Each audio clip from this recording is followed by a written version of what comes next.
Welcome back. In our last session, we got the big picture, what LUDIP is, why it exists, and what the writing manual covers. Today, we go deeper. In this lecture, we'll walk through Chapter 1 of the LUDIP Writing Manual, which covers 3 essential things. The objective, what LUDIP is designed to accomplish. The scope and coverage, who it applies to and what it covers. The legal and policy framework, the laws and institutional policies that make LUDIP both mandatory and meaningful. Think of Chapter 1 as the foundation. Everything else in the LUDIP, every map, every data table, every proposed infrastructure project is built on top of what this chapter establishes. Let's get into it. The LUDIP Writing Manual states its objective clearly: to guide all campuses in the development of a comprehensive and strategic campus land use development and infrastructure plan, one that supports academic excellence, research, and community engagement through sustainable and forward-looking land use planning, aligned with both institutional and national development goals. Let's unpack that. First, it says all campuses. This means the main campus and every extension campus. No one is exempt. Second, it emphasizes comprehensive and strategic. LUDIP isn't just an inventory of what exists. It's a plan for where you're going and how you're going to get there. And third, it connects campus-level planning to something much larger: national development goals. Your campus LUDIP is not an isolated document. It's part of a bigger national picture. The LUDIP Writing Guide applies to all campuses of the university, the main campus and all extension campuses. Each campus is responsible for preparing its own individual LUDIP. There's no single document that covers everyone. Each campus has its own geography, its own community, its own set of challenges, and the LUDIP must reflect that. At the same time, the manual ensures a unified planning approach. All campuses follow the same structure, the same standards, and the same process, while still having the flexibility to address their campus-specific context. Think of it as one system, many plans all aligned. The scope of the LUDIP Writing Manual covers 3 major components of the LUDIP life cycle. Preparation. This is where it all begins. The campus forms a technical working group, engages stakeholders, gathers data, analyzes the current situation, and drafts the LUDIP. This is the most intensive phase, and the manual gives detailed guidance on every step. Updating. A LUDIP must be reviewed and updated at least every 3 years. But certain events can trigger an earlier update, like acquiring new land, starting a major construction project, a change in national policy, or recovering from a natural disaster. The manual tells you exactly what qualifies as a trigger and what to do when it happens. Review process. Once drafted, the LUDIP doesn't just get filed away. It goes through a structured review. First internally by the campus TWG, then technically by the Planning and Development Office, then administratively by the Academic and Administrative Councils, and finally approved by the Board of Regents before submission to the Commission on Higher Education. All 3 of these, preparation, updating, and review, are covered in detail throughout the manual. Now let's talk about the law that makes all of this official. Republic Act No. 11396. Also known as the SUC LUDIP Act, signed on August 22, 2019. This law mandates every SUC to develop, submit, and regularly update a campus LUDIP. It's not optional, and it's not just a Commission on Higher Education recommendation. It's the law. Under RA 11396, your LUDIP must include a master development framework, anchored in academic priorities and projected enrollment growth. A cadastral and geographical survey of all university-owned lands, including idle, disputed, and hazard-prone areas. A comprehensive inventory of all existing buildings and infrastructure.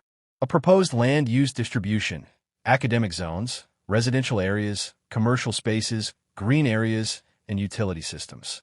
An infrastructure needs assessment, classrooms, laboratories, libraries, roads, and utilities.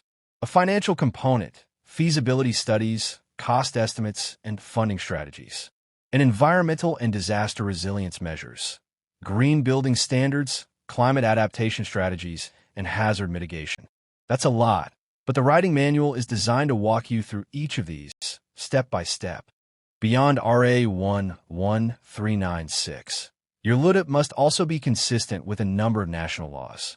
On the physical and land use planning side, RA 7160, the Local Government Code of 1991, requires that your campus plans align with your local government's zoning ordinances and development frameworks.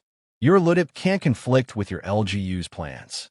RA 7279, the Urban Development and Housing Act, promotes rational land use and inclusive development, which means thinking about the housing needs of students and employees, not just buildings and roads. On the environmental side, Presidential Decree 1586 requires environmental impact assessments for major construction projects. RA 9003, the Ecological Solid Waste Management Act, means your campus must have proper waste management systems, and your LUDIP should reflect that. RA 9729, the Climate Change Act, and RA 10121, the Disaster Risk Reduction and Management Act, require that your campus plan includes climate vulnerability assessments and disaster resilience strategies. These aren't just legal checkboxes. They reflect a genuine commitment to building campuses that are safe, sustainable, and responsible. The LUDIP also needs to align with CHED memorandum orders, which set the standards for academic infrastructure, classrooms, laboratories, and campus facilities required for your program offerings. Additionally, campuses are encouraged to comply with the Philippine Green Building Code, which promotes energy efficiency, water conservation, and environmentally responsible construction. And at the broadest level, your LUDIP should contribute to the goals of the Philippine Development Plan and Ambition, NATIN 2040, the country's long-term vision for sustainable development, social equity, and inclusive growth. This means that when your campus builds a new classroom or designs a green space, it's not just an institutional decision. It's a contribution to the nation's future. Finally, Chapter 1 reminds us that the LUDIP must be grounded in the institutional policies of Central Philippine State University itself. First and foremost, your campus LUDIP must reflect and support the CPSU Strategic Development Plan, the university's overall vision, mission, and long-term goals. Physical development is not separate from academic direction. It supports it. Your LUDIP should also integrate the university's sustainability frameworks and green campus initiatives, resource efficiency, environmental stewardship, and low-carbon development. It must support the research and extension agenda, ensuring that land and infrastructure planning provides adequate space for research hubs, extension centers, demonstration farms, and knowledge transfer facilities. And it must embed institutional policies on campus greening, energy conservation, disaster resilience, and inclusive infrastructure, including universal design principles that ensure accessibility for persons with disabilities, senior citizens, and other vulnerable groups. In short, your LUDIP should read as a spatial expression of everything your institution stands for. Before we close, let's recap the key takeaways from Chapter 1. 1.